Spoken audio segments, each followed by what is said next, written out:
I'm Jason Lewis. And I'm Flora Gladwin. And I'm Thomas Mills. Welcome to Climate Optimists. As a group of concerned citizens, we're on a journey to explore climate solutions and ways each of us can make a difference.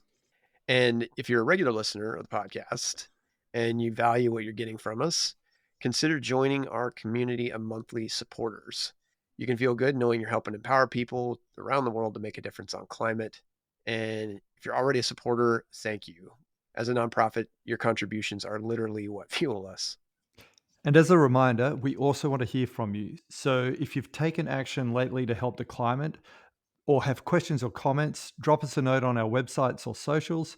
And a big thanks to those who have reached out to us in the past, as we appreciate your feedback. Yes, please reach out. We would love to hear from you all. So for this week's topic, each year, as part of the UN Climate Framework, roughly 200 nations convene to talk about climate change and how to respond. The meetings are massive and include everyone from high-ranking government officials to climate scientists to NGOs to industry representatives. Because of the scale and complexity of the meetings, it can be hard to keep track of what's going on and how much progress we're actually making. Some argue the meetings have delivered significant gains, while others, including myself, argue that process is too slow and has been undermined by fossil fuel interests. So today we're going to explore the topic with the help of a guest who's been engaged in the process for some years. But before we get into the details, though, let's discuss this week's reason for hope. Yeah, and it's a good week because we actually have two reasons for hope that I Woo, wanted to not highlight. bad. Yeah. The first is the death of the Energy Charter Treaty, which is basically a treaty that went into place in the late 90s and was intended to help boost the flow of investment, international investment into the energy sector, effectively fossil fuels. And it's been weaponized in the past by the fossil fuel industry to kind of mount legal challenges against nations' climate policies. So definitely a bad egg. And this week, the European Union announced that it's going to withdraw wholesale. The UK announced they were going to pull out just a couple weeks ago. So anyway, it's good news to see that thing finally dying. And the second reason for hope is more of a local one here in Oregon, home of Ooh. climate optimists. The state legislature just passed a right to repair law. Still has to get the governor's signature, but it be joining a growing group of governments working to cut down on the waste and increase the life of products, like electronic products, everything from your iPhone to your microwave or washing machine. As usual, Europe already is kind of ahead of the curve on this one. The UK had legislation they put in place back in 2021. The EU has legislation in place as well that they're looking to strengthen. But this is a big deal. It helps move us toward a circular economy, which is essential for, both a climate perspective and a biodiversity perspective. So stoked to see that happening. Yeah, so stoked. We've talked about right to repair law a lot on this podcast, and I feel like it's really wonderful to hear that, back at home, people are getting on it. So, with that, let's move to our main topic and today's guest. Joe Robertson is Executive Director of Citizens Climate International, Chief Strategist for the Climate Value Exchange, and a principal in the Good Food Finance Network. He's also served in other notable roles, including the interim director of the Food System Economics Commission and a senior advisor at the EAT Foundation.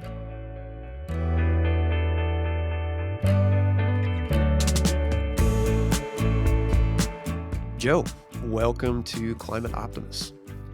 Thank you, Jason. It's great to be here with you. So let's start you off with a basic question. When it comes to efforts to address climate change, what makes you hopeful? Well, at the global level, there is increasing interest in economy-wide climate action, which is really important. And you have the United States and China. They put out a statement after their meeting at Sunnylands last year, calling for economy-wide national climate policies, calling for all greenhouse gases to be covered rather than just carbon dioxide or just one industry. That sets an ambition motivation for everybody. In Dubai, 161 countries signed up to a declaration to integrate food systems into climate action. That is powerful because even 2 years earlier, when there was a food systems summit, most countries weren't willing to go that far. Now there's this recognition we need this economy wide, multifaceted climate action. Um, there's a lot more understanding now than there was even a few years ago about the costs of inaction, partly because we're seeing the costs proliferate, but also US financial regulators, for instance, both under President Trump and under President Biden, have published landmark reports saying that the financial system will collapse if unchecked climate change continues. And then I just want to say a few words about the volunteers who work with Citizens Climate International and our sister organizations in 76 countries. They are passionate, informed, they're in it for the long haul. They connect and resonate with policymakers who reach out to them sometimes to ask for advice or input or feedback. And that is starting to be such a strong tendency that we're seeing in different parts of the world that now we have interest from lawmakers in joining us for an interparliamentary exchange Oh, wow. to connect and to talk through what this multifaceted climate future looks like. So, the civics side of it is really a source of hope, I think, in this moment. Well, it sounds like a lot of reasons to be optimistic, and we always appreciate those. Yeah. Excited to hear the financial side of things because I think, still to many, having it in the dollars and cents carries a lot of weight, and excited to hear, that your volunteers are so engaged. And it sounds like you guys really take more of an optimistic approach. I don't know if you sort of define it that way, but it sounds like, pragmatic, focused on affecting change. Yeah, absolutely. And I think you said it pragmatic. That way of thinking is connected to optimism. And I think so much of our kind of conventional wisdom suggests the opposite, that being optimistic is somehow being idealistic beyond reason, and that the practical is realistic, whatever that means, and tells you that you can't get a lucky break or you can't get the best outcome. We take the no nonsense approach to optimism, which is that the optimal is the best possible outcome within the realm of the possible. And it is irrational to aim for any other outcome. And of course, getting to that best possible outcome may take a long time. It may require a lot of progress in a lot of different areas, but that's what organized groups of human beings do best, is to go for those big things that would never otherwise be possible. I like that. Well, let's let's pivot to kind of the topic at hand here. At a high level, maybe we should start kind of with vocabulary. So, what is the UNFCCC, the annual COP for folks who might not be familiar? Yeah, so it's much simpler than it sounds. The UNFCCC is the United Nations Framework Convention on Climate Change. It's the Global Climate Treaty. It was agreed in 1992 at the Rio Summit. And as a global treaty, there are 196 nations and one more party to the convention, the European Union, that have ratified the treaty. And so, in all of those countries that have ratified the treaty, including the United States, and the important thing about the convention is that it requires the parties, the countries that are part of it, to work together to, quote, prevent dangerous anthropogenic interference with the climate system, to prevent dangerous human caused climate change. The COP is This is UN language for what happens when a group of countries that are parties to a treaty come together. It's the Conference of Parties. It's where the 197 parties come together in a kind of annual congress to make climate law. It does sound more simple the way you explain it there. So let's talk about kind of the annual COP meetings, and maybe you could speak to, because I know sometimes it can feel like climate progress is slow, but what have these meetings in recent history achieved? Sure. I think one more thing before we talk about successes to just add to the what goes on there is this is the biggest intergovernmental meeting every year. More people attend the annual climate negotiations that we call the COP than attend the United Nations General Assembly. Oh, wow. So it's important, it's always tens of thousands of diplomats and stakeholders. This year, the estimate was that it was 100,000 people. In 2015, we had the biggest, most important breakthrough at the COP since the 1992 convention, which was the Paris Agreement. And what was so significant about the Paris Agreement is that for the first time, it really spelled out how all countries can be part of the solution.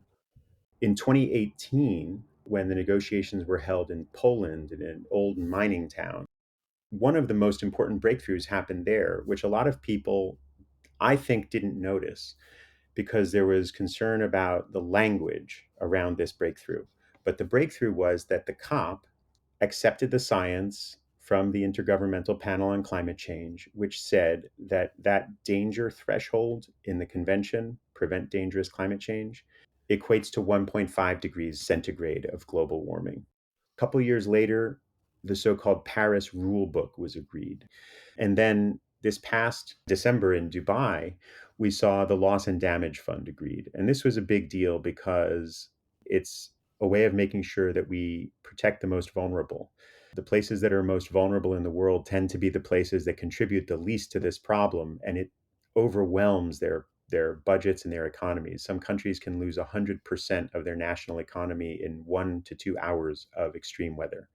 It's not enough funding, but it's a big start. So, wondering, I guess, two things. One, how, at a very high level, do the agreements being made at the COP translate into kind of binding climate action? Like, kind of how does that flow? And then you mentioned some of the critiques. Wondering if we sort of play it the other way. What are people saying that the COP lacks, right, or how it can be improved? Yeah, I mean, these are great questions. I'll start with how, the critiques, right? The biggest critique and the most famous is that it's all words and it's not action, or that it's good thinking, but way too slow. Um, and these are fair critiques. Governments negotiate in written text. That's how laws get made. And any legislative process is complicated and takes a long time. In the COP, the countries have to reach consensus. Every country has to say yes. And so to get there, it's often the case that countries that simply don't want to stop polluting hold up the process. Year after year, we see that. And I think there are very strong and reasonable calls for reform to that consensus process to avoid saboteurs having their way. It's too costly to let that keep happening. Right. How realistic is that, right? So, obviously consensus can be problematic. You saying there's calls for reform. Is that Yeah. something, given what you've seen in the process, you could see changing with time? It can change. It would probably have to be tested in some of the less controversial areas that don't involve immediate decarbonization, but it can be done. There are other processes emerging now where the decision has been made that there should be a vote instead of a consensus process. And it could be a two-thirds vote required to pass or a 50% plus one.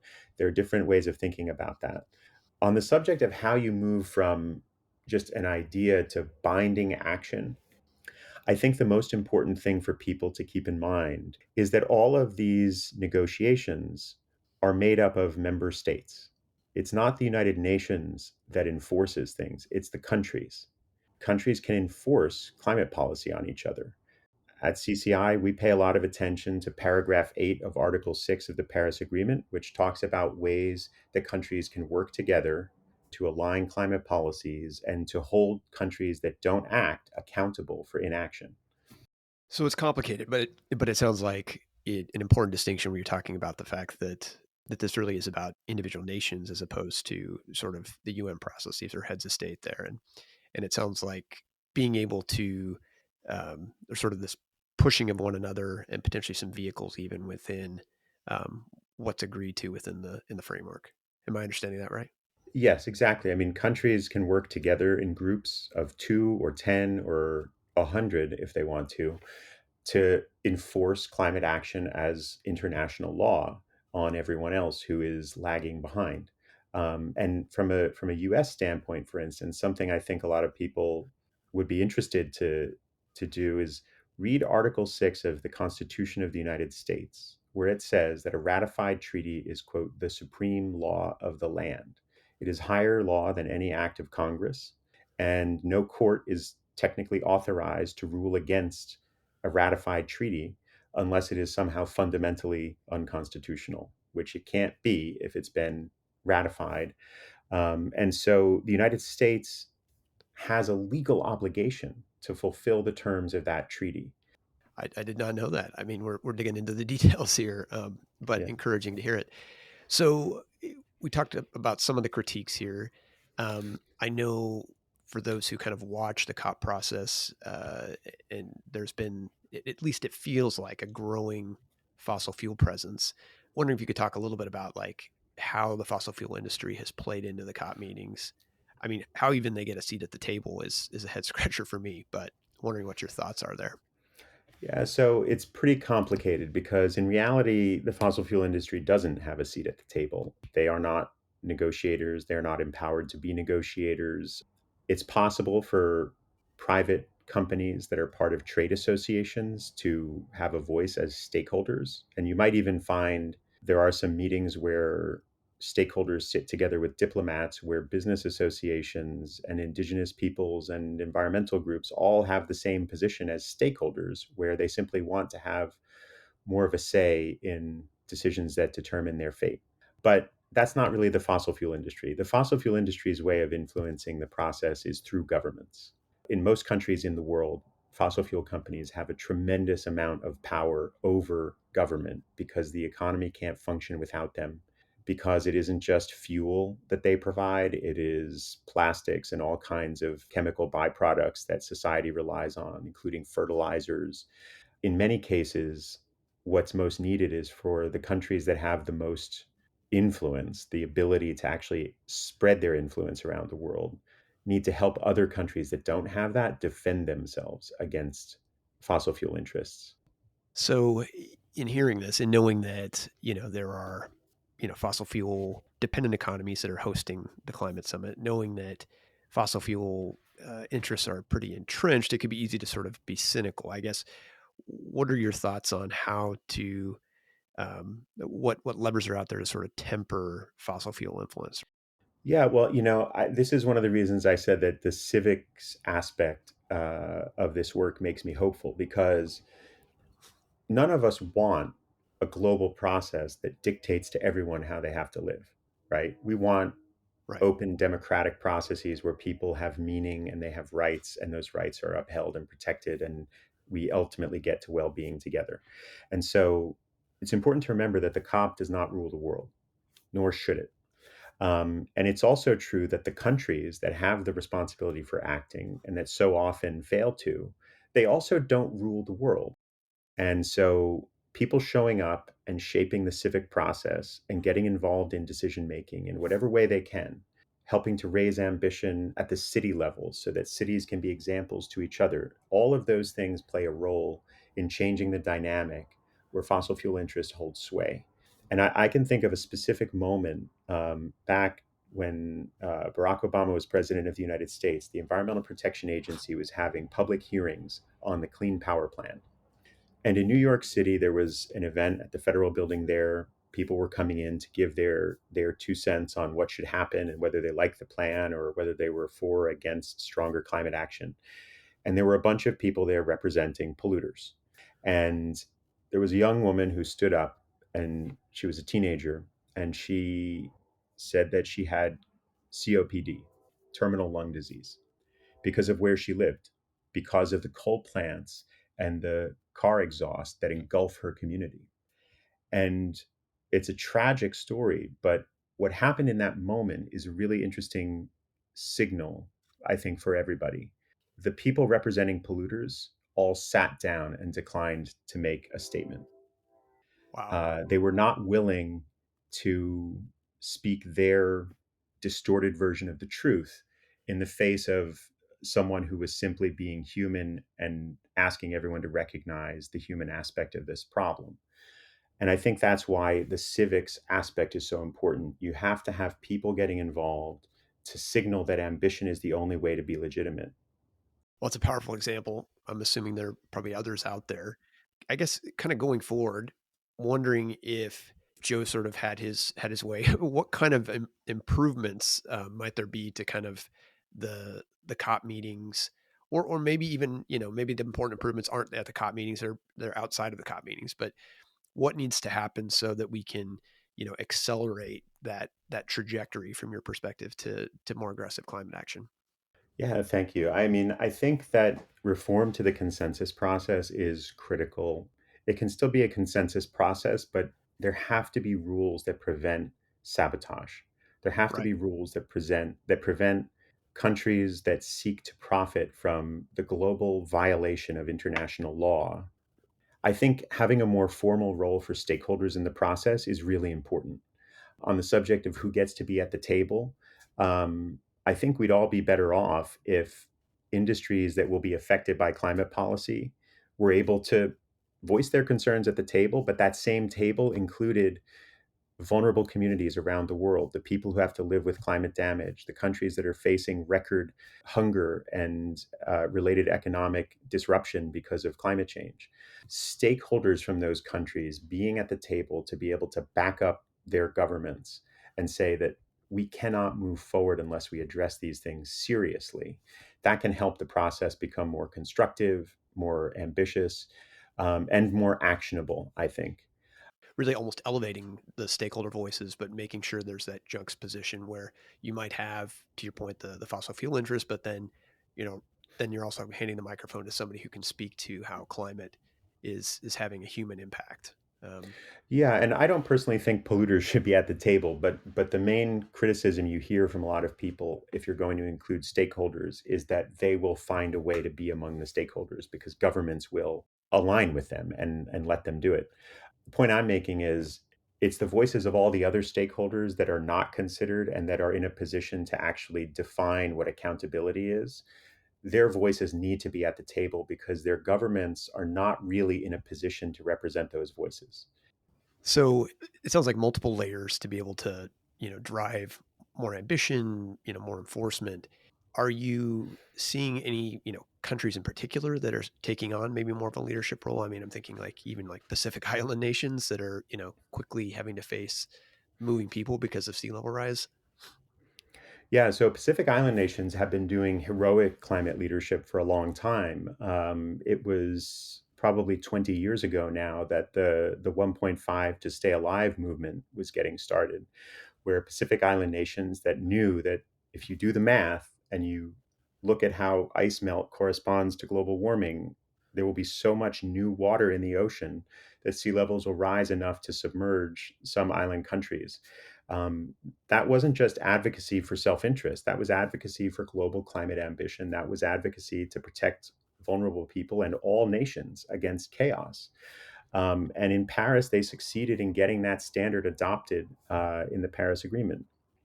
In 2018, when the IPCC demonstrated scientifically that that really is the danger threshold, and the COP agreed, that was the result of 15 years of leadership by Pacific Island countries. So obviously not surprising that Pacific Island nations are taking a leadership role and and excited that they're doing that. Wondering if there are any other kind of examples out there if we think of sort of the main, economies of the world and are there leadership examples where folks are leaning in and making a difference? Yeah, one great example, and there are many, but one great example is the European Union and their decision to enact a carbon border adjustment mechanism, essentially saying we're putting a price on pollution. If you want to trade and send your goods and services into our jurisdiction, you have to be matching that effort. We don't want to be doing business with dishonest people, basically, is what they're saying. And that's a decision to create a level playing field for climate leaders. It's a decision to say, let's actually follow the rule of law and honor our climate commitments collectively. Well, we've mentioned the carbon border adjustment here that Europe's put in place, and I guess a great example of leadership. Are you in kind of the citizens climate sphere seeing any other nations that are considering similar legislation, sort of building upon that? In Canada, there's a great example of leadership, implementing a national carbon pricing strategy, one that returns revenues to households, which is something we believe in at CCI very strongly. You want polluters to pay, not everybody else in society. And so Canada has shown strong leadership in having one of the best carbon pricing policies in the world, and then in leading others as well, both through the Carbon Pricing Leadership Coalition and also a new carbon pricing challenge where it's asking other countries to sign up. Well, as people are listening to this, obviously, some of the progress at kind of the macro level, I'm wondering, what you would say to them in terms of what they can do individually, right? Like we always look for outlets for people to get engaged, knowing that, the best thing that we all can do is to try to make a difference. Wondering if you have thoughts there on, if people are listening to all this and saying, I want to make a difference on climate change, what you would recommend. I think for every person, how they do something about it is going to depend on their context and their personality and their way of engaging with people. But I think engaging with people in civic processes, civic spaces is really important. You can talk to lawmakers. They represent you. And in many cases, they need help. They need extra input on subjects they're not experts about. They need extra input about local experience. And then I'd say finally, don't be afraid of policy. A lot of people think that if you raise the price of fossil fuels, you're going to raise the price of everything. And that's true if you prioritize the polluters. If you prioritize them not having to be burdened by rising costs, then yes, everyone else's costs will rise. But if you put a price on pollution and you give the money back to households, then you have an economy that is ready to thrive, where people are not going to be burdened by the pollution price, and where there's an incentive for everyone to go green. I like that. And I think if I'm hearing you correctly, it's don't be intimidated by the subject matter, lean into what you do know and what you're concerned about. And that unto itself is going to be enough when it comes to educating, government officials. I think so. Yeah. Well, Joe, thanks for coming onto the show, sharing your insights and experience as it relates to the UN climate process. I definitely feel more optimistic about what it's achieved and what it has capability to achieve than when we started. And, thanks for all the work that you do at Citizens Climate International. Thank you so much. It's a great pleasure to be here to talk to other optimists and to be able to share the work that our network is able to do around the world.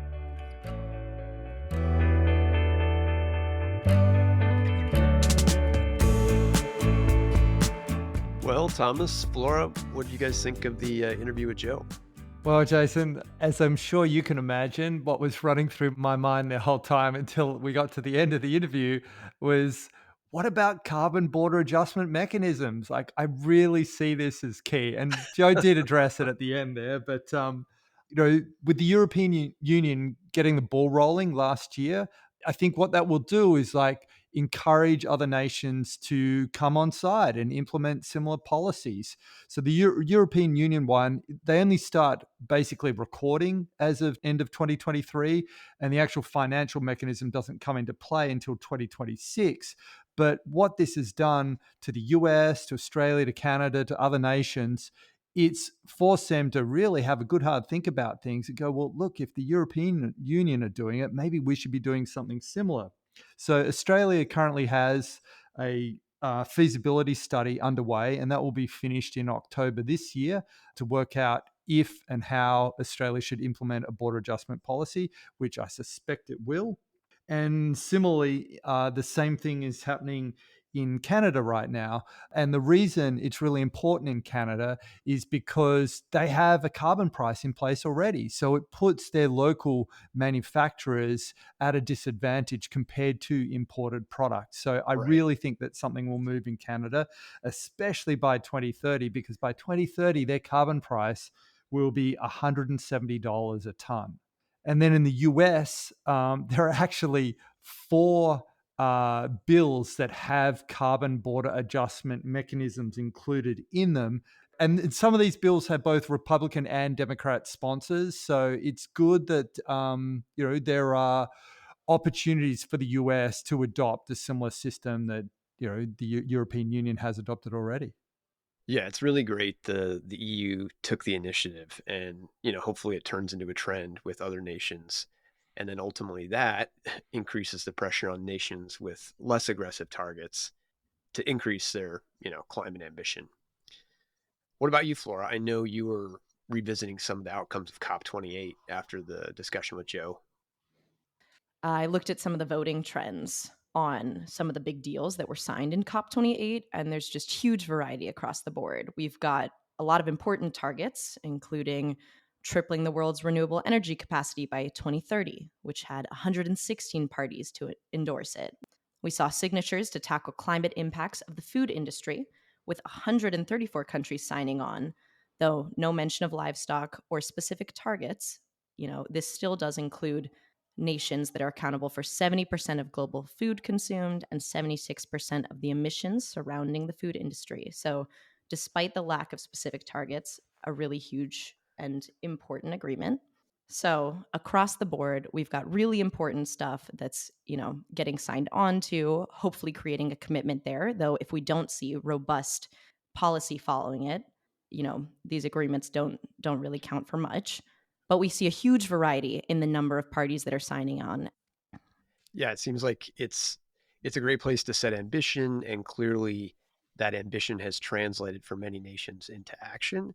Um, but yeah, on the flip Mhm. side, like we talked about with Joe, the consensus-based model needs to go away, and it doesn't sound like it's an easy thing to do, but yeah, you can't have a situation where fossil fuel interests are able to, like the OPEC states or what have you, are able to sink things that really should be happening. Thomas, any thoughts? I Yeah, I think it's I see terrible. that Like, face. I'm thinking like if we had a democratic system where, 25 million people in Australia vote in one direction and one person wants to vote the other way and they can block the whole thing. It just blows my mind. Like how does the UN adopt something like this? It just seems totally illogical. Yeah, yeah. I mean, it's like completely equality based instead of equity based, and you can see how it really can just be a huge killer to those nations that need it the most. Along those lines, I think another point that Joe brought up that was very interesting was the fact that in the US, that the adoption of international treaties was sort of the overriding law. So if we can't get these treaties in place and have these, reasonable and effective Mm, international treaties, then it really puts us on a back foot domestically in the US to try and solve these problems. So it is sort of important that we have things that are effective and work at this global level. mhm, Yeah, I think it's one of those things where it's imperfect, but it's the tool that we have. And I think I was probably more skeptical going into the interview than coming out in terms of what, the COP mhm, process can deliver. To me, it just feels like we can't rely on it to be our only mechanism, right? And that's where I think it's important to be pushing every level of government to take action, and pushing on climate policies that impact trade, because that's how you can have an influence on your neighbor if your neighbor doesn't want to jump on, to Thomas's point about the carbon border adjustment. And another area where trade can make a big impact on climate is deforestation. You have roughly 12 to mm, 20% of the world's greenhouse gas emissions coming from deforestation. So nations that import a lot of goods, things like beef, chocolate, coffee, have a big potential to have impact by restricting what comes across their borders, you know, limiting things that come from countries where you're having illegal deforestation take place. The US had some legislation that was on the table in the last Congress called the Forests Act that was intended to restrict products from countries where, illegal deforestation was taking place. And so that kind of a mechanism has the potential to have a really, positive impact. So the US needs to hop on the bandwagon here. The UK and EU already have policies in place, but that's just another way where, trade related policies can have a positive impact on climate. Yeah, that's a really great point. And I also, kind of going back to what you started that at the beginning with, I really agree with you that I think I went in a lot more skeptical of, the COP meetings and everything than I came out of the interview feeling. I think it really does represent an amazing opportunity to get a lot of voices on the table out there and heard that really often aren't.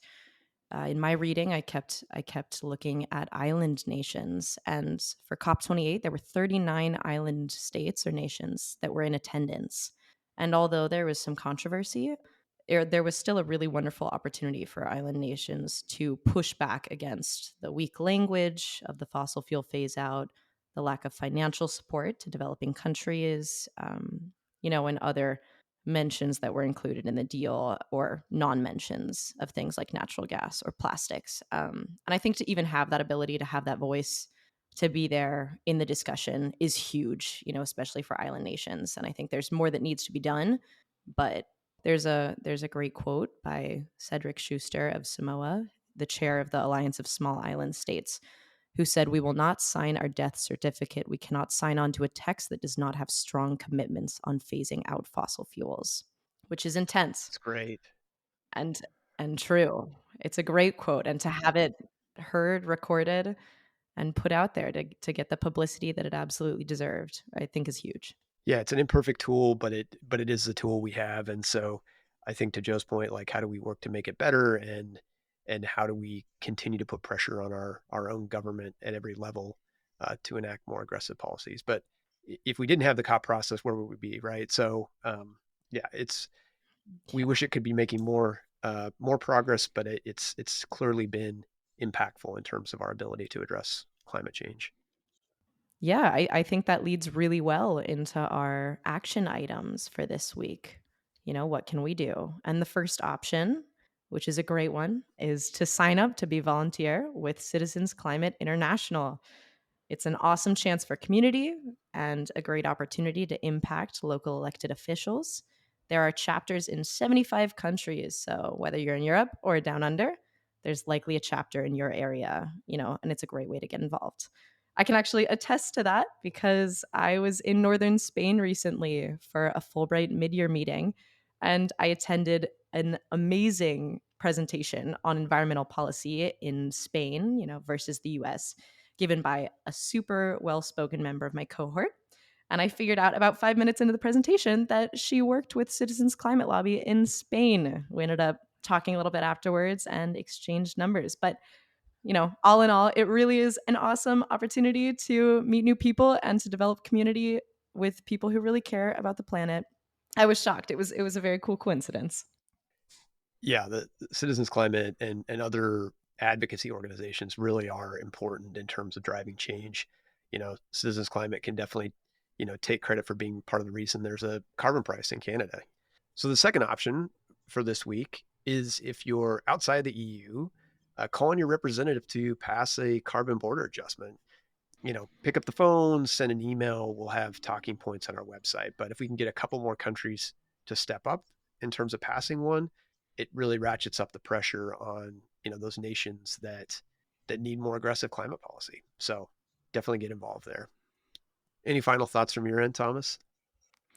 No, except don't underestimate the power of shooting your mouth off in some kind of climate group, and the fact that you'll then want to execute on it, right? So that you don't look like a hypocrite. So it's good to have people hold you accountable. I mean, I look at this podcast, for example. I mean, it's part of the reason I went and planted a few hundred trees last year because, like, I don't want to be the hypocrite. So yeah, look, I mean, get involved, get amongst it, and let's start making some good stuff happen.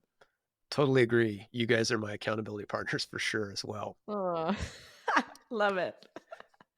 Well, that's all we have for this week's episode. Thanks as always for tuning in. Our next episode will be dropping on March 26th.